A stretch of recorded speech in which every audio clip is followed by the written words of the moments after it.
La literatura fantástica, magníficamente trabajada por Borges, y dicho sea de paso con quien llega a su máximo esplendor, presenta temas, quizás solo un puñado, como bien lo dice él, que se van repitiendo en la ardua creación de ficciones.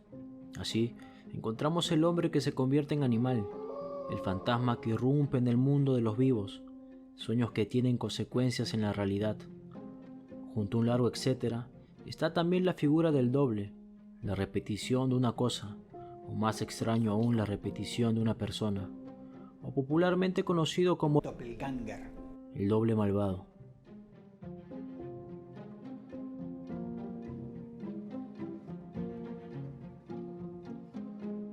El personaje recuerda que en aquella época vivía en un pequeño hotel y pasaba los días pintando y leyendo libros de ocultismo. Su afición a las ciencias ocultas se explica por una colección completa de libros de esoterismo que su padre trajo de la India. En uno de esos libros fue que leyó un proverbio o un aforismo que nunca más pudo olvidar.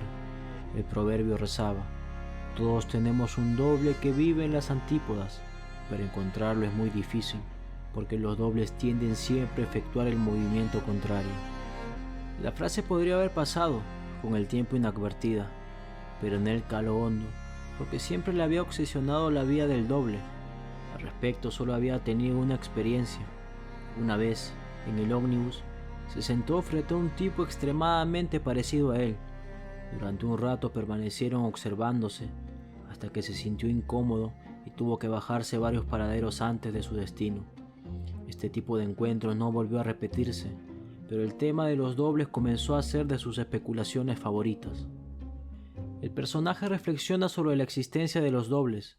Se dice que al haber millones de seres humanos, es matemáticamente posible que algunos rasgos tuvieran que repetirse.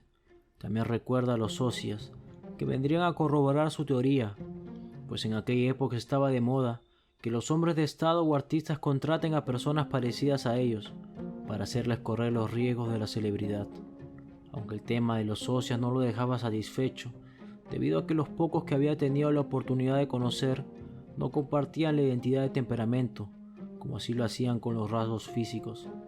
Así, los socios de los grandes financistas solían ser personas humildes que habían desaprobado matemáticas. En definitiva, los dobles, para el personaje, constituían un fenómeno más complejo y apasionante. El texto, al que antes hiciera mención, no hacía más que alimentar sus conjeturas. A veces pensaba que en otro país, en otro continente, en las antípodas, había un ser exactamente igual a él, que cumplía sus actos, tenía sus defectos, sus pasiones, sus sueños, sus manías, y esta idea lo entretenía tanto como lo irritaba. Con el tiempo, la idea se le hizo excesiva. No conseguía concentrarse en su trabajo y se la pasaba pensando que de pronto emergería, quizá por algún sortilegio, su doble, desde el fondo de la tierra. Pronto se dio cuenta que se estaba torturando inútilmente, porque si bien el texto planteaba un enigma, también proponía una solución: viajar a las antípodas.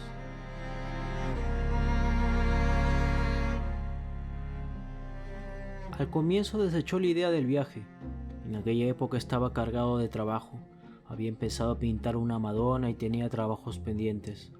No obstante, al pasar un día por una tienda de Soho, vio un hermoso hemisferio. Sin dudarlo, lo compró. Así pudo comprobar que en las antípodas de Londres se encontraba la ciudad australiana de Sydney. Este hecho le hizo recordar que tenía una tía lejana viviendo allí, a quien podría visitar. Muchas otras razones igual de descabelladas se le ocurrieron, tales como una insólita pasión por las cabras australianas. Lo cierto es que, a los 3 días, sin decirle a nadie, tomó un avión. Ni bien había aterrizado, se dio cuenta de lo absurdo que había sido la idea. Sintió vergüenza, y la idea de volver pasó por su cabeza. Además, no pasó mucho para enterarse de que su tía llevaba años muerta. Luego de un largo debate, debido a lo fatigoso del viaje, decidió quedarse unos días. En realidad, se quedaría 7 semanas. En principio, se encontró con una ciudad muy grande, así que renunció a la persecución del doble. Era ridículo ir por la calle preguntando a las personas si conocían una persona igual a él. Pese a eso, seguía abrigando una creciente curiosidad y terminaba por examinar los rostros de cuanta persona podía. Una vez, estuvo persiguiendo a una persona de su estatura y con su misma forma de caminar. Al fin no pudo más y le pasó la voz. No se parecían, eso le tranquilizó un poco. El hecho de que planeara quedarse unos días y terminase quedándose tantas semanas no fue enteramente por la obsesión del doble, sino porque se enamoró. Su enamoramiento fue fulminante. Se llamaba Winnie y trabajaba en un restaurante. Al parecer ella también sintió una atracción instantánea, lo cual se le hizo extraño porque no siempre tuvo tanta fortuna con las mujeres. Resulta inútil describir a Winnie. Digamos que era un poco excéntrica. A veces lo trataba con enorme familiaridad y otras, en cambio, se desconcertaba con los gestos o palabras que decía él.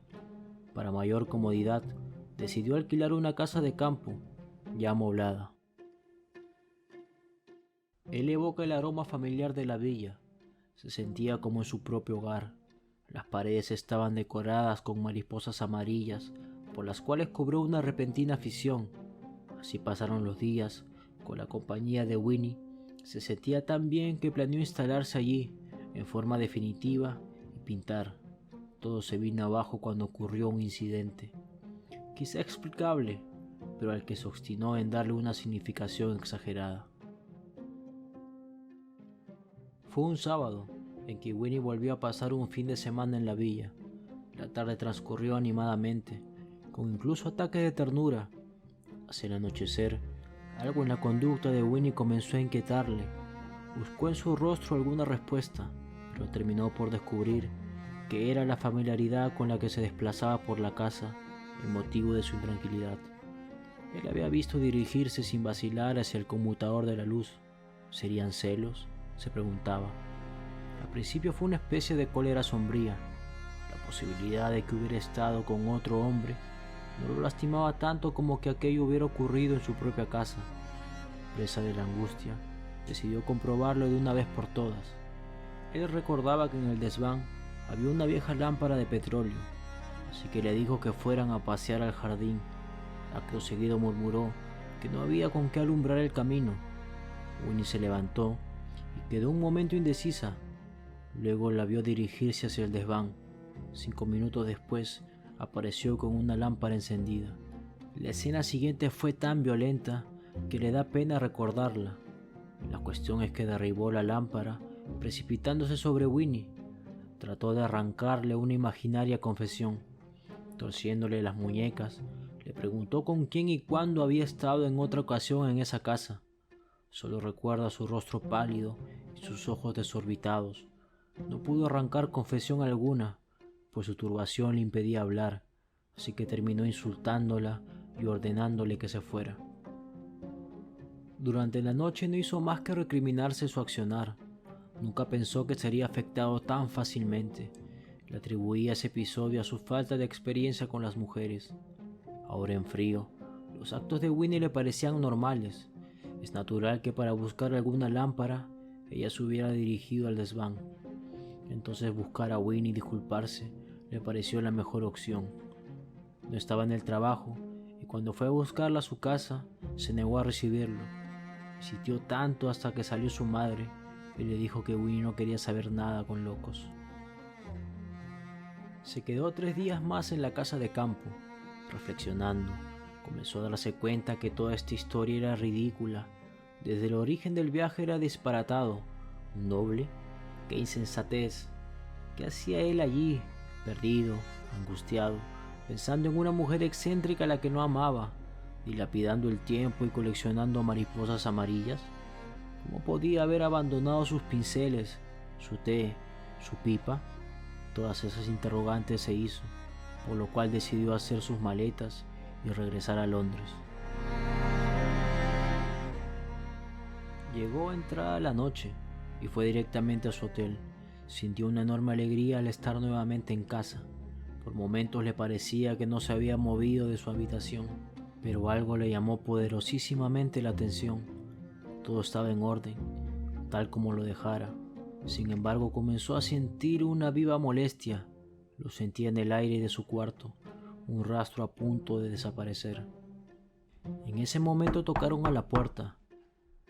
Era el Botones, diciéndole que lo habían llamado del Mandrake Club, que ayer había olvidado su paraguas en el bar, que si quería que se lo envíen o si pasaría él a recogerlo.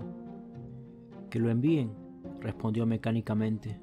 En el acto se dio cuenta del absurdo de su respuesta, pues el día anterior él estaba volando, probablemente sobre Singapur. Al mirar sus pinceles, se estremeció. Estaban frescos de pintura. Se precipitó hacia el caballete, desgarrando su funda. La Madonna que había dejado como bosquejo estaba terminada con la destreza de un maestro y su rostro era de Winnie. Abatido, cayó en el sillón. Alrededor de la lámpara revoloteaba una mariposa amarilla.